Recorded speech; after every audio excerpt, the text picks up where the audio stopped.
Welcome to this discussion on Skip the IVR, how voice AI is transforming customer interactions. Voice AI is becoming one of the most important technologies in CX.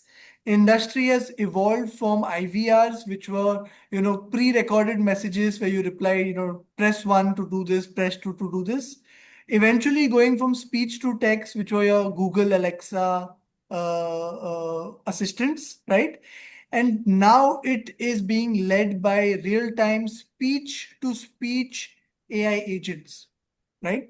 Globally, it's one of the fastest growing segments in AI, expected to grow at 30% CAGR, and customer service is driving nearly half of the enterprise adoption, including HR and other such functions. There are 150 plus dedicated voice AI companies globally, and 1,000 plus tools if you include the embedded capabilities in the large MarTech stack providers, right? India is emerging as one of the fastest growing markets, obviously driven by its enormous contact center industry, as well as the multilingual audience that resides in the country. In fact, a recent report found that Indians on average are spending 10.8 hours resolving customer service issues annually. And so on the other side of that equation are contact center agents who are, on the phone with the customers, helping them resolve their issues. So this is going to be a big shift. There's an obvious product market shift, but today we'll be joined by Shweta Srivastava, VP of Customer Operations, Mahindra Holidays and Resorts India, as well as Priyaah Sundaram, VP Customer Experience and Head of Fulfillment, ClearTrip, to talk about how voice AI is shaping the industry. Welcome. So lovely to have you both join us for this conversation. So let me start with Shweta. I just shared this entire journey of IVR to voice AI, but in terms of capabilities, you must be, the recipient of all these product demos from the SaaS companies. In terms of capabilities, what does it really mean in terms of the customer experience that you can deliver now as a brand, and in terms of what you can do in terms of innovation? Absolutely. Like you said, it's a journey, right?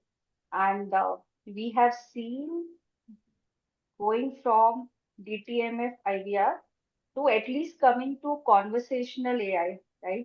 And like you explained in the beginning, from DTMF to conversational AI, now to voice AI, which is, AI agents. There is a journey definitely that has taken place and looks promising. But I think we are somewhere between, conversational AI and actually having AI agents who can strike those conversation and, you know, close end to end.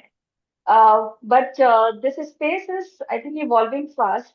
And ever since AI has come into existence in our lives, right? Whether it is customer experience or it is sales, every now and then there's a shift in technology and we all are catching up. So we see, yeah, to answer your question, it's the journey.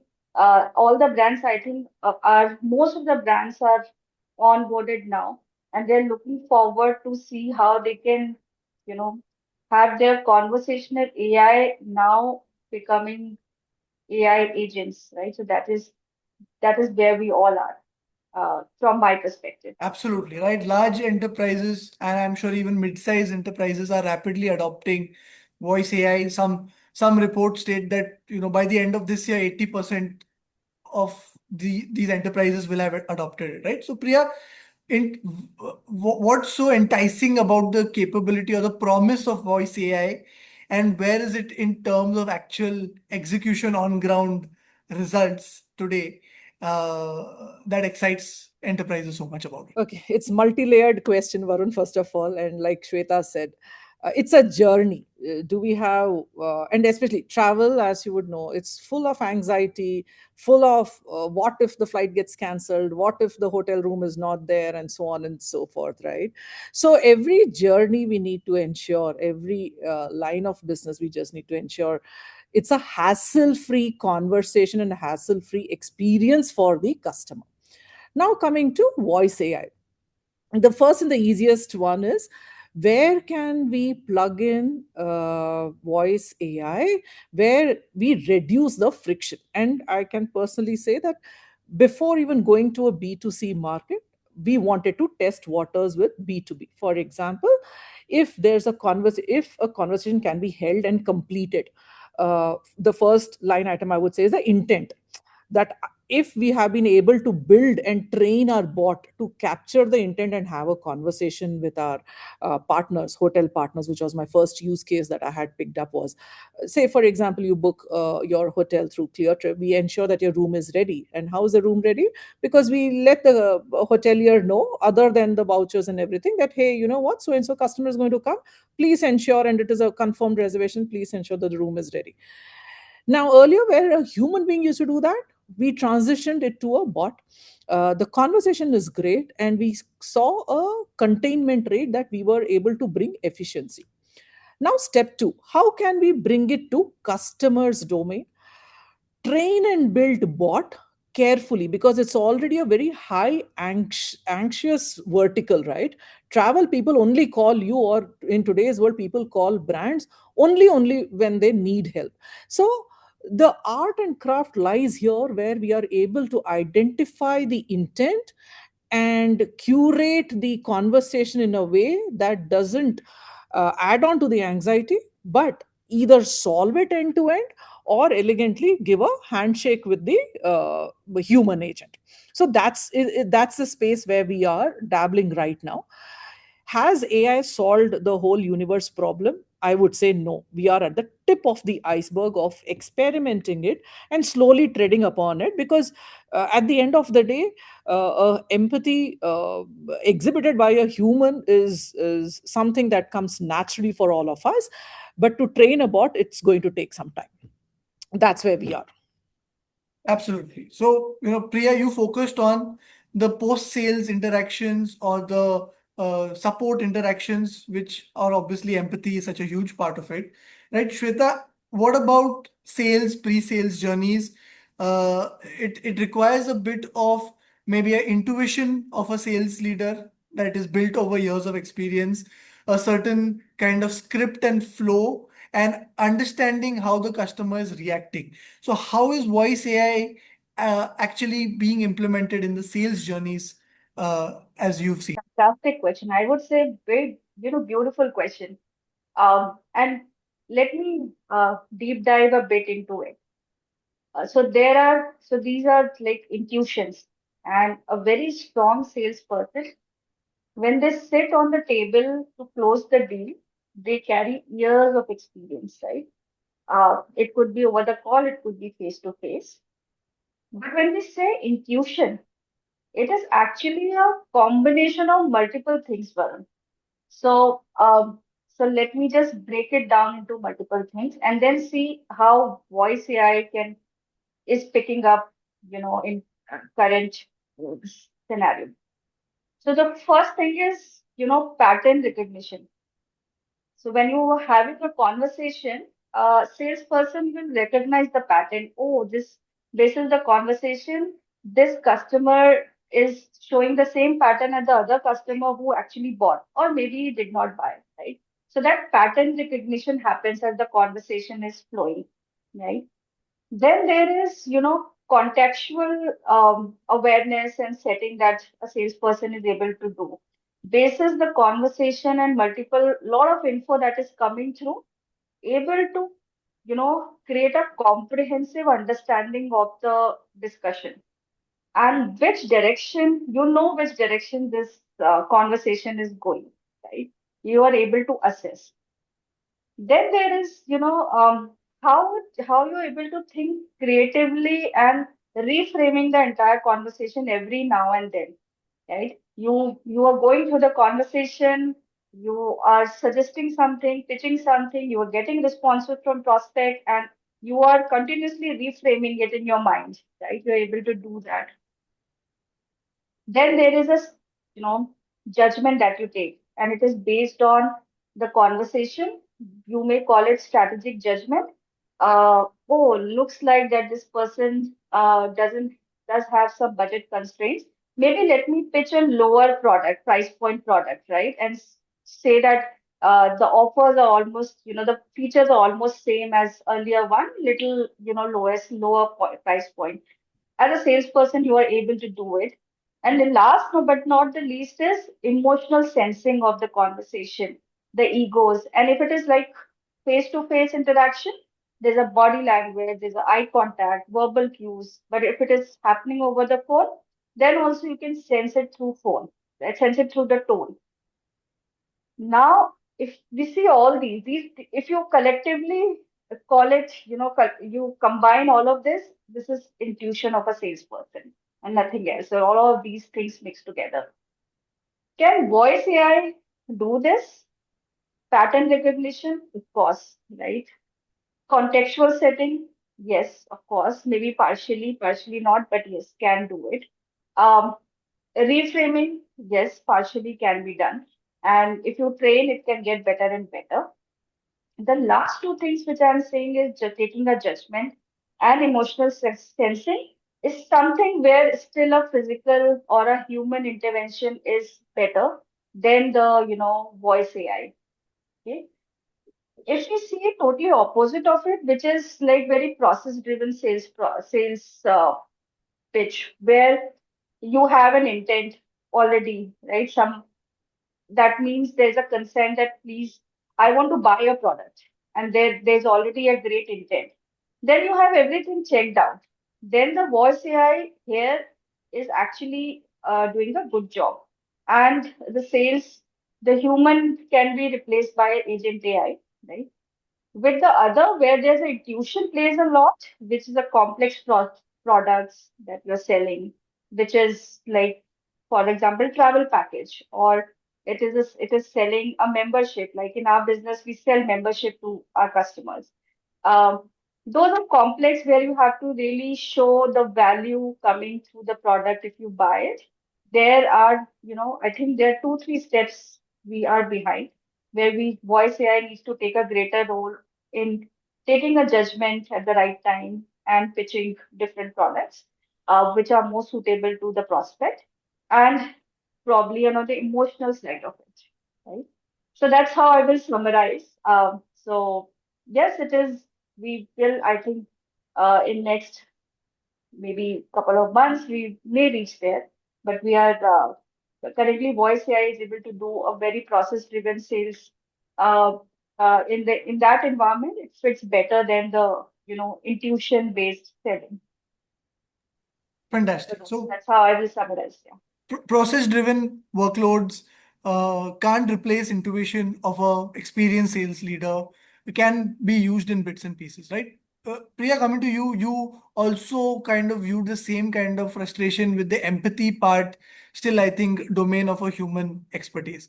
Now for the longest time, whenever we do calls, we hear the familiar this of, this is being recorded for quality purposes. So we imagine both of you have a fair repository of these recorded calls, which until now maybe had no purpose.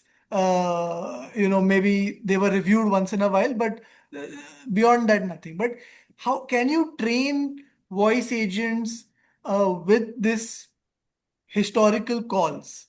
And can it get better? Because one of the things about AI is it gets better. It gets better at doing what it's doing with repetition, or that's the hope. Can it get better, and can it then solve some of the more empathetic and complex queries that come its way? Priya. So, Varun, first of all these call center, and I've been in this space for over 2 decades. Uh, in a good brand, and I can talk for myself, the brands that I come from, these call recordings are extremely, extremely important from quality and training purposes, to be very honest. Why? Because there are a lot of these measurements, like why did the average handling time go up? And now the AIs, I'll move away for 30 seconds from a B2C AI implementation to how do we use actually AI even in quality, for that matter. We have this partner where AIs are working, the moment the call gets over, actually it can analyze and tell me how good or bad the call was, and what is the reputation threat that this call carries for me. For example, if the person uses words like, oh, I'm going to go to social media, or you, how many times do I call, still the human being is trying to process a certain kind of an action in the system, but the quality manager already has an indicator saying that, hey, you know what, this person has called multiple times, now we need to really catch on to this grievance and should convert into a, a promoter rather than a detractor. And there's a lot of preventive measures that can be taken. So yeah, sorry, I went into this track of call records and the importance. It's an absolute, it's a library of good calls and bad calls where we have our own learnings and training need analysis that happens. Now coming to your voice training, right? Today, for any brand, I think the first and the foremost is layering of why is the call coming in. So the reason why the person is calling, that means the intent, uh, is is is my bot capturing the intent and able to answer. That is the first and the foremost thing. Today also, when you call up any brand, I don't think so you are attracted towards a male voice or a female voice, or nice voice, bad voice. What you're saying is you're in a hurry, and calls are the last thing for today's generation, that they want to talk to someone. They talk to someone only when something has gone wrong. So one, am I repeating my frustration? Do you already know me? Do you already know customers frustration or the pain point, is the first question. Are we able to transfer this historical interaction data to the bot elegantly to say, hey, the bot also knows where you're coming from, or which space you're coming from, which journey node are you coming from. So let's take our favorite example, that your flight got cancelled. Rather than the bot saying, hey, good morning and how can I help you, probably the way I would build a bot is, I see that your Delhi Singapore flight is cancelled and I have an alternate flight for you here. That would be the most elegant way, wherein I know I have already got the context and predictive analysis that you are calling me for that particular event, right? Now, so we are starting to layer in light context, like the reason for contact or the journey stage, where possibly, where honestly today, when I differentiate between agentic AI and a traditional bot, is the bot able to handle any interruption? If you go back even 5 years ago, 4 years ago, you keep speaking, there is no one listening to you. It will have to finish its cycle of dialogue, whatever it has been prefed. But today, when I am developing bots, agentic AI, and trying to experiment in my inbound call center, if there's an interruption from the caller, it is pausing. It is taking that also as an input data. It's pausing. It's not going on like a stuck tape recorder. So that is one of the human element that we are being able to do. The second very easy thing is customers switch between languages: Hindi, English, English, Hindi. They will start from English, but they'll switch over to Hindi because that's their comfort language. Is the bot able to switch again? Because that's what we teach human beings, right? So I would say, from a tone and pitch, yes, we can train, and bots are getting more elegant as every day is passing by, whether it is a small acknowledgement like, I understand, say leke, if it has to go in one breath and narrate a policy, it is able to do that. it, on voice modulation, whether it is male or female, like I earlier also said, it's even our call centers, we have there's no biasness on who takes the call, as far as the customer satisfaction is there. And the endeavor of every brand largely would be, is the bot understanding the content, is the bot acknowledging, is the bot resolving it? And there are three steps, and any brand can be at any stage of developing their bot.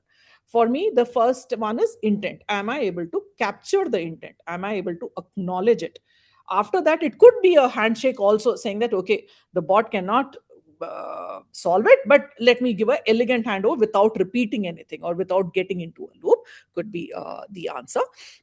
The direction we are moving towards is making less system, more context aware and adaptive.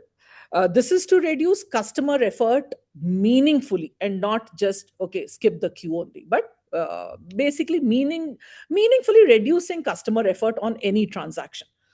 That's where I would say the training happens for the bot. Fantastic, fantastic. So, you gave us a full view from how it has evolved to how you're making it context aware, right? Shweta, for you, like we said, these voice AI agents are programmable. And like Priya mentioned, you can look at the past record and they can quickly analyze and figure out the patterns. Even you mentioned it can look at a pattern.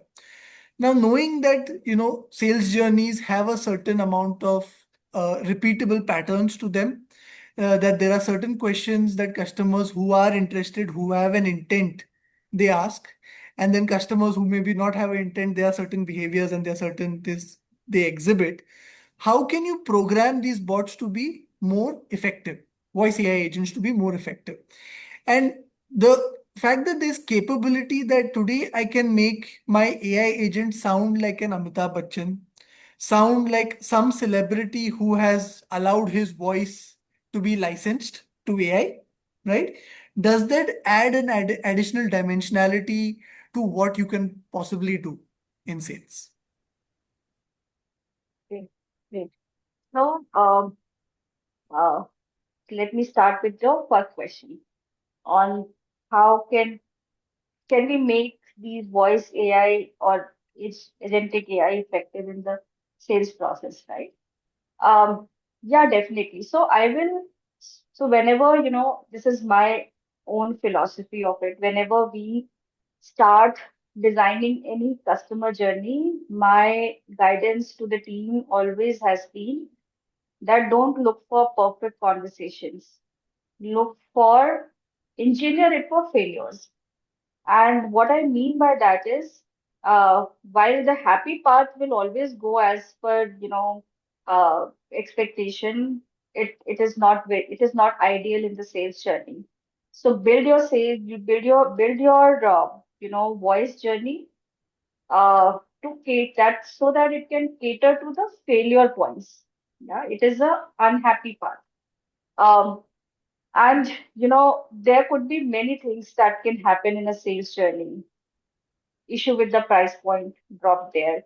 Not understanding, not getting all answers to all the questions which I want to know, drop off. Maybe, objection handling is not great, the drop off, right? And all of it will happen with voice AI, how much you can train, right? So, and if you look at it holistically, I think there could be three kind of failures that can happen. One is your cognitive failure, which means that you're not able to even understand my questions and answering to it, right? User is not clear what is being asked. Then the technical failures. Technical failures may happen all the time because what is voice AI is doing is actually going and searching the information from the pool, or your knowledge base, fetching the information and then saying it. So that technical failures may happen all the time. And the third one is your emotional failure, which is not being able. So when there are when if you're gauging, if the voice AI is gauging the customer is frustrated, right? That's also a failure. So if you can identify in your journey these kind of failure, have actions defined for each of the failure. So if this happens, this is the action. If this happens, this is the action. That will make the output of the voice AI effective for sales journeys. For example, cart abandon. I mean, customer didn't like the price, and abandonment happens there in the journey. Okay, and it's an online sales process, and uh, cart abandoned by consumer, by customer. Now there, look at that as a data and not only abandoned uh, cart.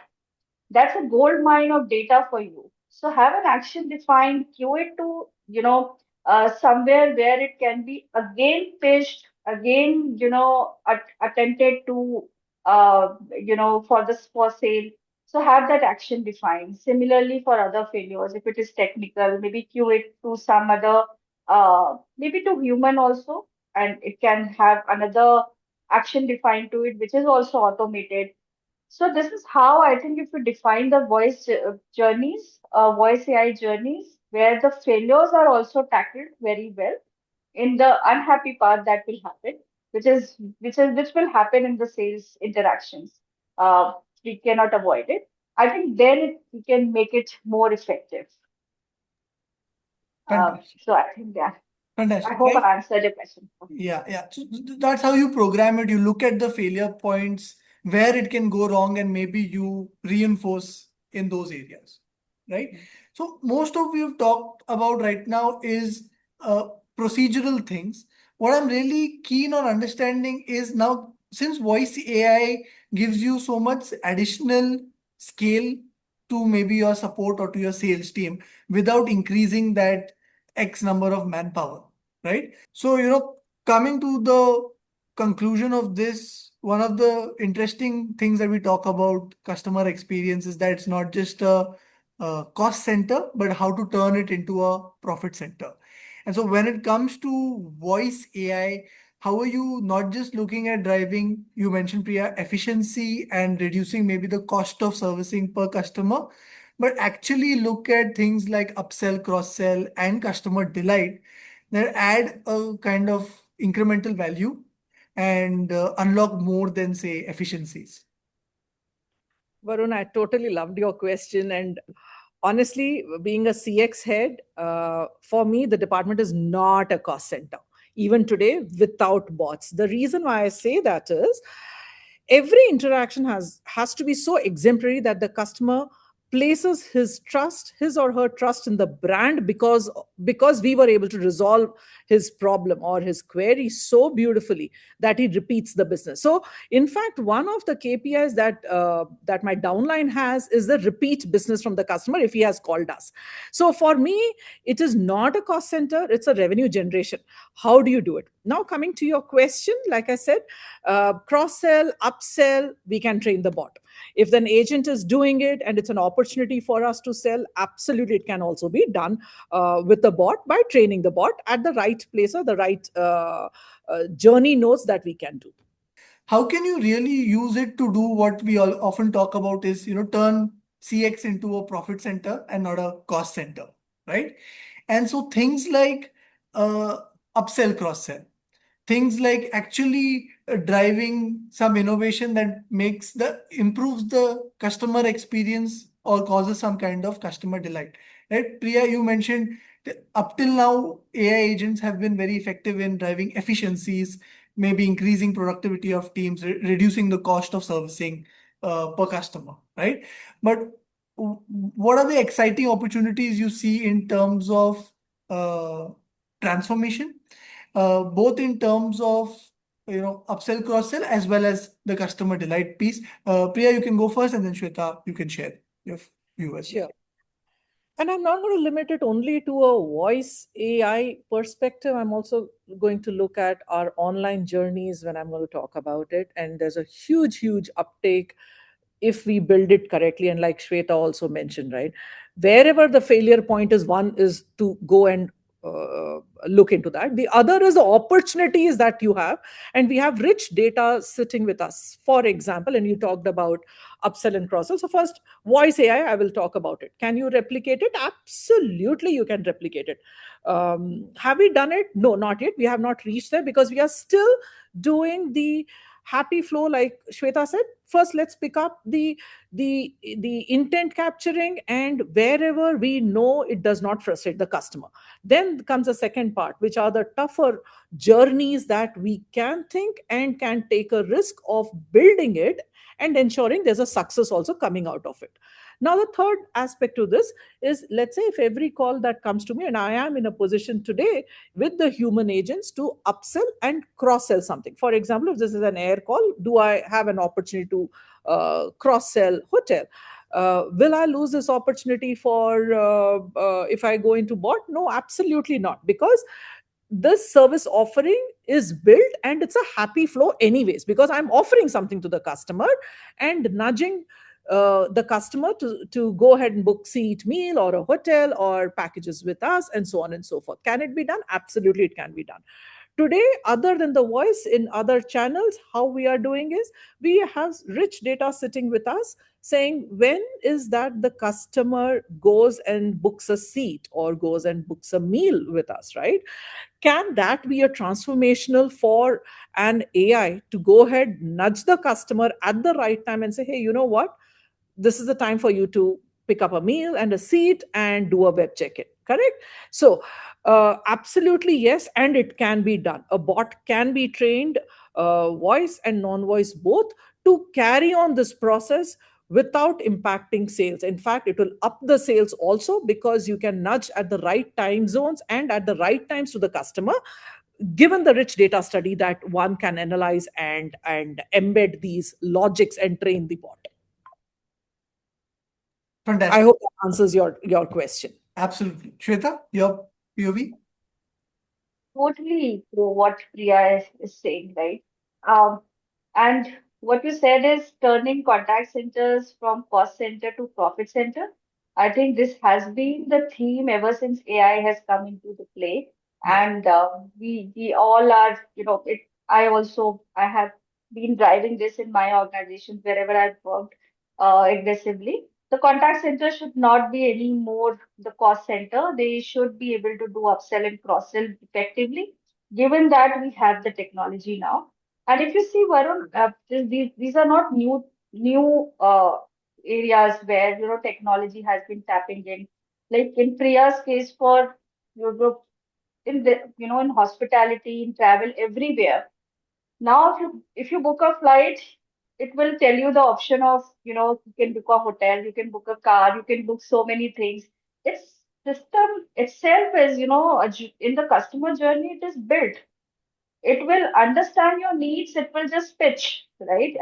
And pitching over the period of time has become better and better and better. And you will also experiences as a customer when you try. And some of the brands have like mastered it. Really very good at upsell and cross sell. Same can happen in the contact center also. So AI assistants can actually, when let's say there's a human conversation happening, and I'll take hospitality as an example.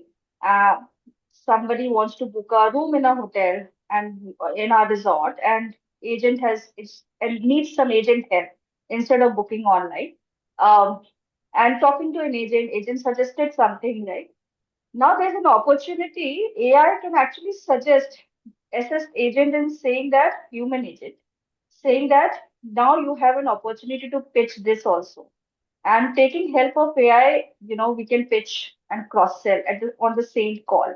So that has also been, one of the examples that brands has have been adopting.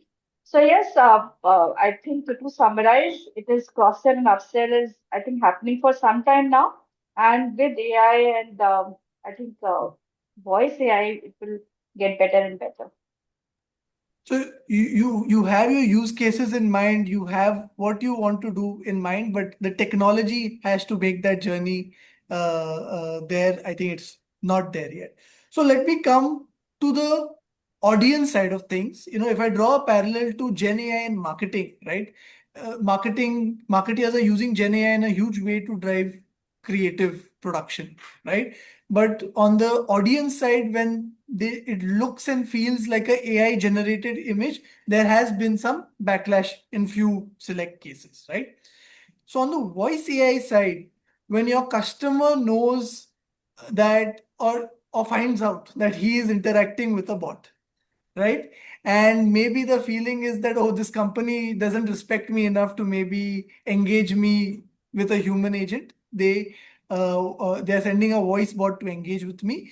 Is there a cultural shift that needs to happen in 4 5 years, or are already audiences comfortable talking to bots, or is that shift happening? How is it trending? Priya, and then Shweta, you can share your point of view.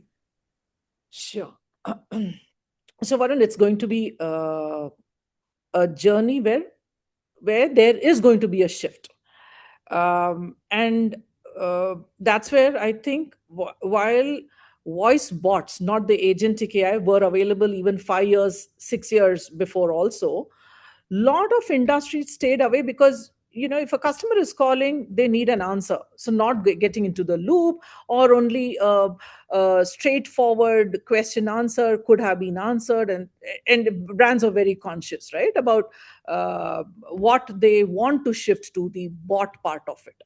Today with agentic AI, we see that the adoption rate is going up. When I say adoption is, and my best use case is when we started calling hotels, even from a B2B perspective, when we used to reconfirm, um, the hotelier has started talking and then midway realized, oh, it's a bot. Actually, did not realize until that time. So the beauty lies there in terms of whatever the hotelier is saying, are we capturing it and not making it painful for the hotelier to share a simple yes or no, whether the booking is there and everything is as per the voucher, and a customer is going to get a guaranteed room with a comfortably in a hassle free way. So, is the adoption increasing? Absolutely, yes. Is it a journey? Yes. Now comes another part of it. Wherever the flows, and again, I'm saying where today a human being plays a part of understanding complicated itinerary. For example, you were supposed to go from Delhi to Boston via Dubai, and another stop was in London, and one leg got cancelled, and your hotel is not going to give you the hotel accommodation, and so on and so forth. Now this is a complicated itinerary. Will we reach there? I do not have an answer for that. But if you, as a customer who had called up for such a kind of an itinerary which is complex, needs to be solved, as a brand, rather as a CX custodian, I wouldn't give this problem to a bot to solve it. I want a human being to solve. Why? Because it's a complex itinerary, and it needs to be solved patiently, and carving out all the problem statements, because the customer's journey is getting impacted. If, let's say, as supposed, let's say there's one flight that got cancelled and the customer is calling for a refund, which is a very straightforward intent captured. I can see historic data, there is nothing in the past, and the supplier data is very neat and clean, and I can confirm it. Sure, with the empathy injected in the bot today, can the bot handle it? Yes. We can curate that, and a bot can handle that kind of a flow. So, coming back to your question, will bot solve all world problems? No, it would not. You still need human beings to answer patiently, understanding it, decoupling every problem statement of a human complex nature, right? I mean, I have a flight, I have a layover, I have a hotel. How do we stitch it back together and make a comfortable journey for the customer again? So I hope that answers your question. Absolutely. So, Shweta, coming to your side, right? Obviously, there's an emotional element, a trust element in the post-sales part of the journey. But even in sales, there is a trust element, even though you're appealing to the rational, maybe mindset of the consumer more. When they find out, or if they find out that this is a bot making a pitch to them, does it change their perception of the pitch? This is something that has been program fed, or does it insult their intelligence, or does it give them a feeling of being cheated somehow, or how does it work? It's a very interesting conversation to have. Uh, Yesterday, only on LinkedIn, I was reading a post by an HR leader, and she said that I was taking an interview, and the person was responding in a way that quality of interaction was super. And at some point of time, she thought, is it AI or the actual human being, right? And she tested and this found out, no, it's actual human being. So I'm telling you now the people have started uh, realizing that there's no difference in a quality good quality interaction than a voice AI, and there will be human being who will have that skill set also. Um, and there are voice AI agents also, right? So it is. I was giving you example which is opposite of it, but yes, when when we throw, voice bots to our prospects and we ask certain questions, uh, I think it's a mixed reaction, like Priya also mentioned. It's a journey, and there are customers who are early adopters. There have always been some customers who will be early adopters. And so just taking a step back, India a decade ago used to be a voice friendly, a market, which means हमें बात करनी होती थी. So if there's something that I need help from the brand, I would prefer calling the call center, right? But over a period of 10 years, now consumers have shifted their priorities or their preferences from talking to somebody to actually doing things online, doing taking their solving their problems on their own by going to the FAQ content on the website. So there is already a shift. So that cultural shift has happened because they have started trusting technology, which used to be a problem in Indian markets because there were frauds and all of that. Um, so the trust was very low. Now the trust on technology is increasing, right? And I am hopeful that they people will start trusting the bot more because it's better to, just get the things done quickly. But it's a journey, like Priya mentioned. It Will all use cases get solved through voice bot? Main, I think we don't have the clear answer for this, but yes, it's a journey that we all are, all have impact on. Yeah, absolutely. I think That's my response to you. you make a very good point that uh, there being guardrails around bots and it being a programmed thing, people could actually come to trust it more because probably can it lie? Probably not, right? And all the information it would be sharing is probably factually correct. So it's a very interesting equation whether people would come to eventually trust bots more than physical human beings, whether that culture change happens. We've seen people engage with a chat GPT or a Gemini and share their deepest secrets with it. Absolutely, So absolutely. whether that happens on your side of things, it would be fantastic to know. But looking forward to sophisticated use cases from both of your industries to come forward, where people won't be able to distinguish, and then will be very delighted with possibly the bot interactions that they get. Thank you so much for sharing your perspectives from your respective industries. It was great talking to you. Uh, Thank you for joining us. Thank you, Varun. Thank you, Shweta. Great knowing you. And thank you, Varun. Thank you so much. Well, thank you for this opportunity, and Priya, great connecting. Thanks a lot.